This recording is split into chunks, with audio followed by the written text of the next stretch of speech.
আমরা জানি মৃত ব্যক্তিকে কবরস্থ করলে মুনকার নাকির ফেরেশতারা জিজ্ঞাসাবাদ করেন। প্রশ্ন হলো, যারা প্রবাসে মৃত্যুবরণ করে তাদেরকে কবরস্থ করতে মাঝে কয়েক মাস পর্যন্ত সময় লেগে যায়, সেক্ষেত্রে তাদের সওয়াল জবাব কখন এবং কিভাবে নেওয়া হয়? কবরের সওয়াল জবাব অদৃশ্যের বা আলমুল গায়বের যে বিষয়গুলো আছে তার মধ্যে একটা। মানুষের চোখের আড়ালের যে জগৎ, যেমন আমরা মহাশূন্যের কথা জানি, যদিও মহাশূন্য এখন মানুষের দৃষ্টির আর আড়ালে বলা যায় না, মানুষ সেই জগৎ সম্পর্কে জানে বা ইলম হাসিল করেছে। যতদিন জানতো ততদিন পর্যন্ত সেটা মানুষের কাছে ছিল বাহ্যিক এবং আক্ষরিক অর্থে অদৃশ্যের জগৎ ছিল। ইমানের অধ্যায়ে অদৃশ্যের জগৎ বলতে বোঝানো হয় সেই জগৎকে যে জগৎ সম্পর্কে মানুষ আসলে জানা মানুষের জন্য সম্ভব না, যেটার ইলম শুধুই আল্লাহ তাআলার কাছে।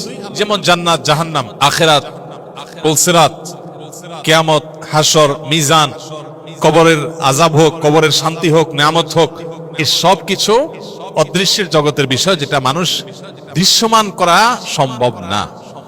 এই জগতের বিষয়গুলো এর কাইফিয়ত, এর ধরন কি হবে সেটা একমাত্র আল্লাহ তাআলা ভালো জানেন।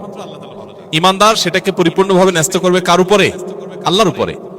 কারণ আমরা যদি বোঝার জন্য বলি, মহাশূন্য সম্পর্কে যতদিন মানুষ জানতো না, যতদিন মানুষ আবিষ্কার করতে পারে নাই, তখনকার কথা বলছি, তখন যদি কেউ বলতে মহাশূন্যে এরকম হয় সেরকম হয়, মানুষ ভেসে থাকে, পড়ে না, মধ্যাকর্ষণ নাই, হান নাই, তান নাই, এটা যদি বলা হতো, যতদিন এই তত্ত্ব আবিষ্কৃত হয়নি ততদিন মানুষকে এটাকে বিশ্বাস করত। বলতে আরে গল্প দেয়, পাগল নাকি। যে ওই জগৎ সম্পর্কে জানে নাই তার কাছে এটা গল্পের মতো এবং ভুয়া বোগাস কথা মনে হবে। মনে করেন বিদ্যুৎ আবিষ্কারের আগে, বিদ্যুৎ যখন পৃথিবীতে আবিষ্কার হয় নাই, সেই সময় যদি কাউকে বলা হতো যে এখানে হাত দিলে এই যে তিন পাখালায়, তিন হাতাওয়ালায় ফ্যানটা এটা ঘুরবে, আবার তুমি এখানে হাত দিলে ফ্যানটা বন্ধ হয়ে যাবে, এখানে হাত দিলে সব লাইট জ্বলে যাবে, এখানে হাত দিলে সব লাইট বন্ধ হয়ে যাবে, এখানে হাত দিলে বিল্ডিংটা উড়ে যাবে, এটা যদি বলা হতো বিদ্যুৎ আবিষ্কারের আগে কোনো মানুষকে, তাহলে যে বলতো ওই মানুষ তাকে কি বলতো? বলতো বড় ধরনের চাপাবাজ বাবা। এরকম চাপাবাজ দুনিয়াতে আসছে, এখানে হাত লাগলে আবার ওইটা ঘুরবে কেমনে, এখানে হাত লাগলে সব আলো কিভাবে জ্বলবে, হাত লাগলে বোমায় বিল্ডিং উড়ে যাবে, এটা কিভাবে সম্ভব? এই টেকনোলজি যতদিন মানুষ না জানছে ততদিন তার কাছে এটা মনে হয়েছে হাস্যকর, তাই না? কোরআনের আয়াত তেলাওয়াত করে ফু দিলে এটা শিফার কাজ দেয়।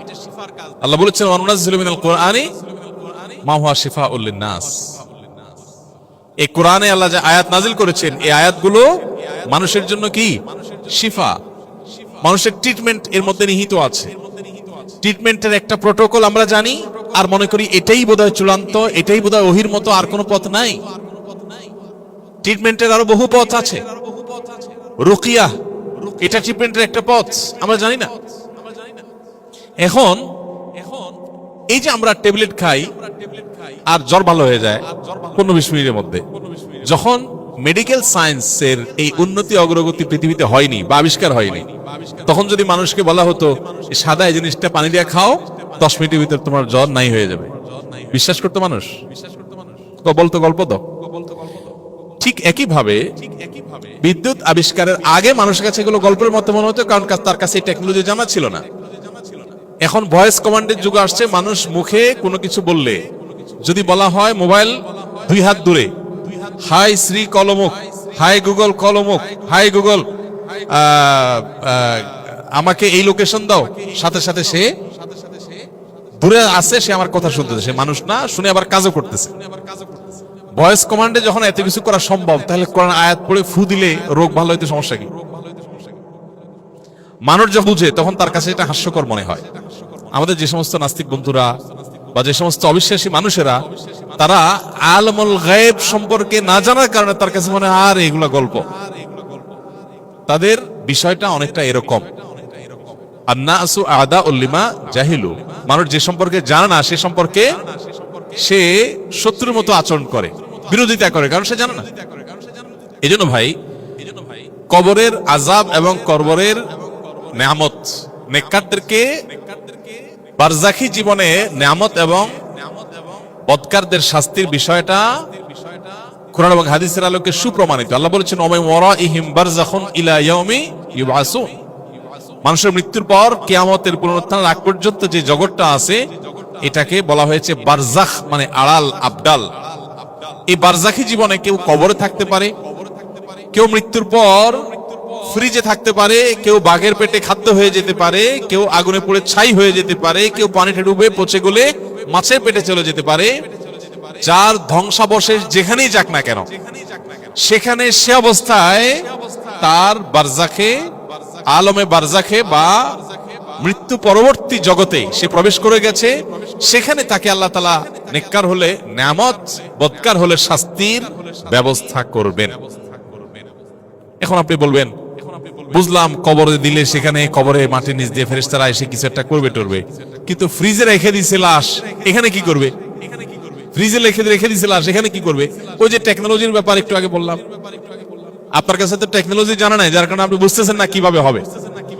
অদৃশ্যের জগতে ফেরেশতা আসছে, কি করছে না করছে আপনি দেখছেন, লাশ হইয়া আছে, লাশের কি হচ্ছে সেটা আপনি বুঝতে পারছেন না, আযাব হচ্ছে নাকি নিয়ামত হচ্ছে।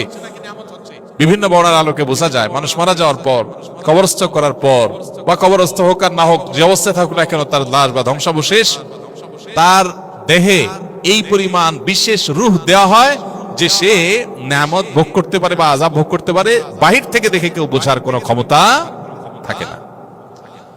আলমুল গায়বের এই বিষয়টাতে আল্লাহর উপরে ন্যস্ত করাটাই হলো শ্রেয়। আমরা জানি না, কোরআন হাদিস যতটুকু জানিয়েছে ততটুকু জানি, এর বাইরে জানি না।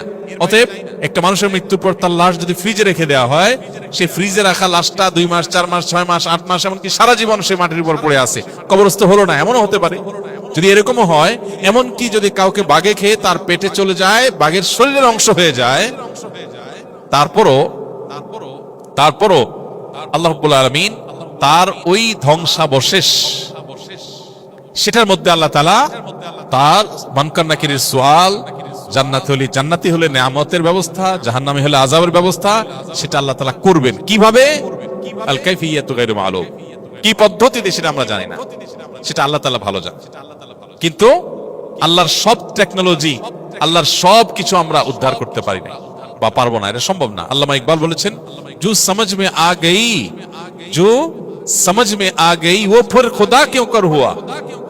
যাকে আমরা বুঝে ফেলছি সব, সে আবার আল্লাহ হলো কিভাবে? আল্লাহ মানেই তো সে মহান সত্তা যে আমাদের বিবেক বুদ্ধি দিয়ে তাকে পরিপূর্ণভাবে বুঝে রপ্ত করতে পারবো না। যাকে আমার ব্রেইনে ক্যাপচার করে ফেলতে পারছি, তিনি আবার অসীম আল্লাহ কিভাবে? অসীম আল্লাহর মানেই তো হলো যে আল্লাহর অনেক কিছু আমার বুঝে আসবে না।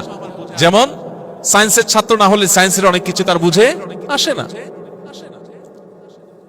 মহাকাশে বা মহাশূন্যে কিভাবে আপনার মানুষ ভেসে থাকে, সেখানে কিভাবে আপনার স্টেশন এরকম ঘুরতে থাকে, কিভাবে সেখানে ভাসমান থাকে, আমরা যারা এই সম্পর্কে পড়াশোনা নাই, আমরা জানি না। ঠিক একইভাবে আলমুল গায়ব, অদৃশ্যের জগতের বিষয়গুলো পুরা সৃষ্টি জগতের মহান সৃষ্টিকর্তা আল্লাহ রাব্বুল আলামিন ইলমে আছে। যতটুকু আমাদেরকে জানিয়েছেন ততটুকু আমরা জানি, যেটা জানার নাই সেটা আল্লাহর উপর ন্যস্ত করব। কিন্তু ঘটনা মহাসত্য, সেটা নিয়ে কোনো সন্দেহ নাই।